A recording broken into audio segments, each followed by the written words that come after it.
Lindholm and Manson as a top pairing, and then if Fowler was back, Fowler and Montour looks a lot better than what the Sharks have up to offer. Obviously, excluding Brent Burns. Yeah, Brent Burns is a freak. Yeah. He can play anywhere and do anything he wants. I mean, we all know, we've all seen what kind of player that he is. Obviously, not having the same season he had when he won the Norris and not putting up the crazy numbers. But he's somebody you got to be careful about, right? He plays a lot of minutes. He's a big guy too, so the Ducks got to be mindful of him.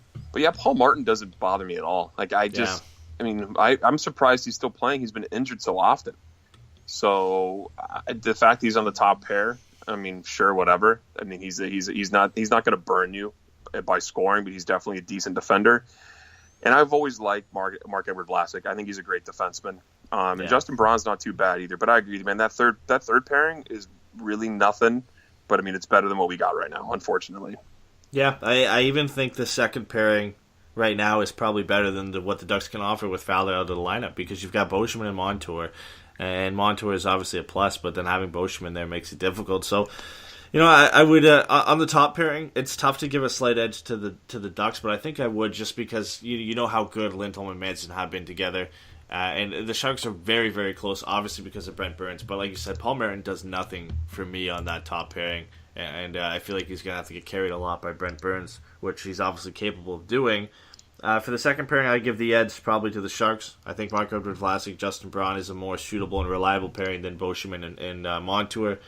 And the bottom pairing, I mean, you don't know how well Pettersson and Welinski are going to do if they're paired together going into the playoffs, but I think you have to go and give the edge to Brendan Dillon and Dylan DeMello, because that just seems to be the more consistent pairing, and the guys who have a little bit more NHL experience than Pettersson and Welinski do. Yeah, no, I agree with you, man. They do. The Ducks really need to get Fowler back. That's what we need to see. We have not seen a good showing from Welinski on his second stint in Anaheim. Yeah, exactly. And it's the goaltending that inflates that goals against average number for the Ducks. I mean, it's not that the defense has been bad, but you know, you look at the Ducks being third and the Sharks being 10th, you'd say, well, how do you give any slight edge to San Jose whatsoever? Well, I mean, it's goaltending. It's always been goaltending. It's been goaltending all season. Mm-hmm. No, 100%. So, I mean, I guess with that we can move into goaltending, because I feel like that's probably the next logical step to move into. Obviously, the Ducks want to have John Gibson as their starter heading into the playoffs. Martin Jones will be the starter for San Jose. And if things go wrong or if guys get injured, you have Ryan Miller who can come in for Anaheim, and you have Aaron Dell who could come in for San Jose. Looking at it without diving into the numbers, who do you think has the advantage here? Oh, the Ducks, 100%. Yeah, I mean, I think for me it comes down to consistency and how well John Gibson has played throughout the entire season. I feel like Martin Jones has had his struggles, and he's had to share the starting position with Aaron Dell at times when he wasn't playing as well. No, 100%. I mean, they both have had very, very average years. I mean, they got like, I don't want to bash them, because I know that they're a decent team, but the Sharks goaltending has just been subpar. I mean, I really feel like they're not as good as what we'd expect from them. They're sitting at, I mean, Jones is at a 9.15 and Aaron Dell's at a 9.14. That's backup quality in the NHL these days for both those guys, and they're getting starts. So the Ducks need to take advantage and exploit. I feel like the goaltending has just been just a weak spot for the Sharks, and the Ducks can take advantage of that. Yeah, and you look at this team save percentage since December 27th, which is around the time everybody got healthy for the Ducks. Anaheim's is 93.5. And San Jose's is 91.25, so a considerable difference there, and that's seen even just looking at the raw save percentage by the goaltenders. So the big key is John Gibson. He has to be back. He has to be ready to go 100% healthy for Game 1 if the Ducks are going to have a considerable edge in this category. I think even having Ryan Miller in is still good. It's still better than having, say, Jonathan Bernier like we had last year, but if John Gibson isn't ready to go, you have to give the edge to the Sharks if the matchup is Jones against Miller, just because of Jones and being more probably of a reliable starter all year than Ryan Miller has been. So I think if Gibson's healthy, it's a definite edge for Anaheim, but if he's not ready to go, it makes things a little bit murky. I would still take Miller over Jones right now. If you put me, I would right now. I didn't realize how bad, and I know that the playoffs are different. I mean, I know it's a different season. I get it. But I still feel like Miller's a veteran presence. He's been here, done that, and I know he's a bit older, and they're not going to see any back-to-backs in the playoffs, especially in the first round. I mean, it's super rare when that happens. So Miller with lots of rest time, I feel, before he has an opportunity if he's forced to start this first round.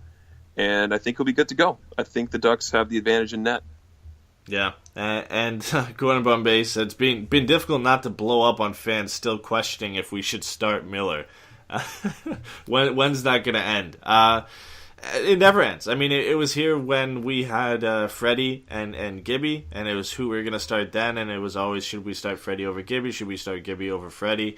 When Anderson moved on, it was kind of somewhat like that at times last year with Bernier and Gibson. Just, the hot hand, some fans always like to jump on the hot hand and say, should we start this guy over that guy? Same thing this year with Miller over Gibson. I think there's obviously no question if Gibson's healthy, you start him. But some people are going to always question that. I mean, Miller hasn't been bad, so I can get where some of the questioning is coming from. No, 100%. And we probably shouldn't talk about Jonathan Bernier. People got some stress, post-traumatic stress disorder from last year. I'm not trying to joke about that, but that was a brutal game. We all know the National Series, and I don't think we should be talking about Jonathan Bernier at all anymore because, God, he killed us. Yeah. Then Ryan Miller is far beyond better than him. Yeah, I feel more comfortable having Ryan Miller as a backup in case anything goes wrong or if John Gibson isn't ready to go.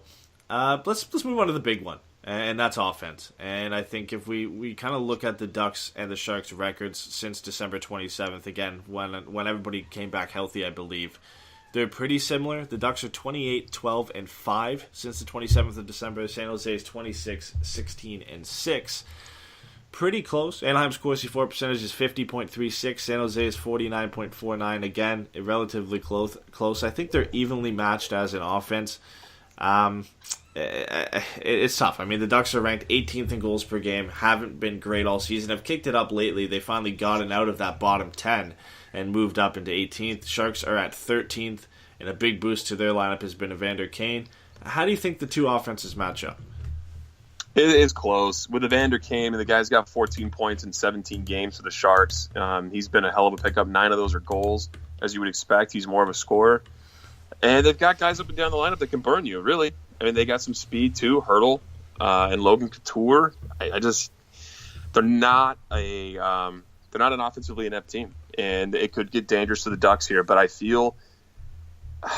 God, the Ducks really need that third line to keep putting up points, right? I mean, that's what it's going to come down to is the depth scoring. But I would give the edge. I'd have to give the edge to the Sharks. Yeah, I would too. I mean, you just look at the top end scoring and then the depth throughout the lineup. So at the top of the Ducks lineup, it's Raquel with 69 points, Getzlaf with 61, Perry with 49, Silverberg with 40, and Kasha with 38. And then on the Sharks side, excluding defensemen as well, it's Pavelski with 66, Couture with 61, Kane has 54 for the season, Hurdle at 46, Tierney 41, and LeBanc at 40. I just think the scoring depth is better for San Jose, but if the Ducks can get that third line rolling, it's definitely a closer matchup. But the way San Jose sets up, they distribute their offense very well. So they've got, I don't think Evander Kane played last game. I'm not sure if he's hurt, but he's not listed as being on their starting lineup. But the way they lined up last game was Pavelski, Donskoy, and Timo Meier, Logan Couture, Mikhail Bodker, Thomas Hurdle, Chris Tierney, Kevin LeBanc, and rookie Dylan Gambrell, and then Joel Ward, Marcus Sorensen, and Yannick Hansen on the fourth line. I feel like, obviously, when Evander Kane jumps in, he's on that first line, and Timo Meier can move down to that third line. They've got 3 lines that can hurt you and have been very deadly all season. I mean, their third line has 3 guys who are either at 40 points or close to 40 points. And then you've got guys up in the top part of the lineup like Pavelski, Evander Kane, and Logan Couture. It's going to be difficult to match up against them, and it's why I think having home ice advantage was so big. But, as much as you would expect Kessler to be matched up against the Pavelski and Evander Kane line, somebody's going to have to deal with Logan Couture. I mean, he's got 61 points this year, and he might be getting a favorable matchup, whether he's against Ryan Getzlaf or if he's against somebody else. Yeah, he's got 34 goals. I mean, he's quietly good, right? I mean, they've got, like you said, they got 2 guys with 60, 3 guys with over 40, and then you got Brent Burns. I mean, talked about him. He leads the team in scoring with 67 points. So, I mean, I know 27 of those come on the power play, but still, I mean, they're dangerous from all corners of the ice. So I feel like I feel like Getzlaf's going to be taking Pavelski head on. I think that's what that's going to be. I don't think the Ducks have any problem with that. And then you got to put Kessler out there against Logan Couture. You think Getzlaf is going to be charged with Pavelski and Evander Kane line, and then Kessler is going to be charged to shut down Logan Couture? I feel like it's the other way around. I feel like Kessler gets the Pavelski Kane line because that's the tougher line, and then Getzlaf gets Logan Couture at least to start the playoffs. I guess it kind of depends on how healthy Kessler is, right? I mean, we all know True, he's struggling a bit, and that was my thing. I feel like it's going to be a nasty series, like we said. But I don't know, man. Putting Kessler out there against Evander Kane, that's a tough matchup because obviously Kessler's supposed to be covering the center, right? So he's going to be taking over Pavelski. But yeah. I don't know. It's a tough matchup for Kessler at this point. I would feel more comfortable having the Getzlaf line out there. And who do you think then has the edge? We've talked about the top 9 and how San Jose has a slight edge over the Ducks. The fourth line isn't going to have any kind of impact, I don't think, on the series, but they're lines that can make things happen in games. So the Ducks' fourth line has kind of been all over the place. We don't really know who's going to be starting where. At times it's Grant, Chimera, and JT Brown. Chris Kelly makes his way in there sometimes. So does Antoine Vermette and Troy Terry. And then the Sharks, last time looking at their lineup here, it was Jannik Hansen, Joel Ward, and Marcus Sorensen on that third line. How do you think the Ducks match up in that instance, in the fourth line that they can send over the boards? Because we did have a question kind of focusing around that. Garrett asked, do you think Randy Carlyle will keep tonight's fourth line for Game 1, which was Derek Grant, Antoine Vermette, Troy Terry? How do you think they match up? The Sharks own the fourth line matchup, I feel like.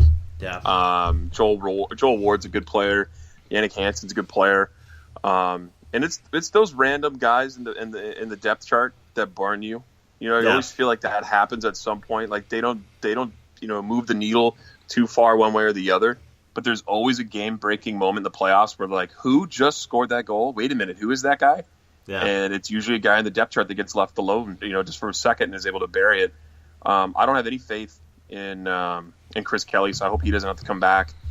I like JT Brown and Troy Terry. I wish that they would be able to play at the same time, right? I mean, that would be nice. Yeah. But I know that probably isn't going to be the case. But I like Derek Grant. I still got to give that edge to the Sharks. Yeah. The thing you got to remember, too, is I'm looking at lineups that were last updated on April 5th.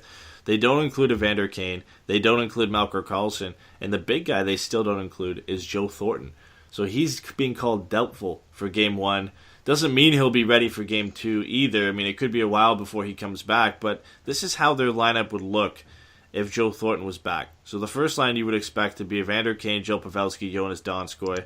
Second line's Logan Couture, Mikhail Bodker, Thomas Hertl. Then you've got Joe Thornton, Timo Meier, Kevin Labanc. And then you've got Chris Tierney, Joel Ward, Jannik Hansen, and your spare forward is Melker Karlsson, who's still a serviceable NHL player. I mean, that's scary. And Joe Thornton's kind of an X factor if he comes back in the series or not, because he was having a very good season until he got hurt. Yeah, no, I don't want Jumbo Joe to come back. That really throws a wrench in my celebration plans for this first round. I feel like that would make the Sharks that much more dangerous. Yeah, it's kind of like the same situation we have with John Gibson right now. Gibson hasn't been called doubtful for Game 1, but there's a little bit of mystery around when they're going to be ready to go.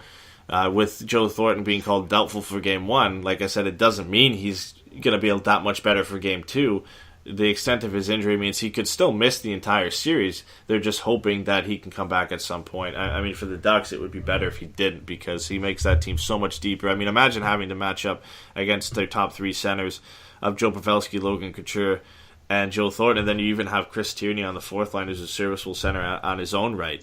I mean, the Ducks have good centers in Getzlaf, Kessler, and Henrique, but that's a tough matchup to go against when you've got 3 guys who can hurt you on 3 different lines. I mean, that's scary.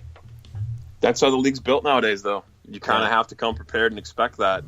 And this is the Ducks. They really got to take advantage of Joe Thornton not being in the lineup. They need to get as many wins as they can with him out. And hopefully that means the whole round. I mean, I don't wish any ill against Joe Thornton. I love him as a player, but if you ask me if I could take him out of the lineup and say he's injured for the first round, gladly, please, no problem at all. Let's take a look at special teams, because it's been a problem for the Ducks all season, other than the penalty kill, of course. kind of the same story a bit for San Jose as well. So we'll start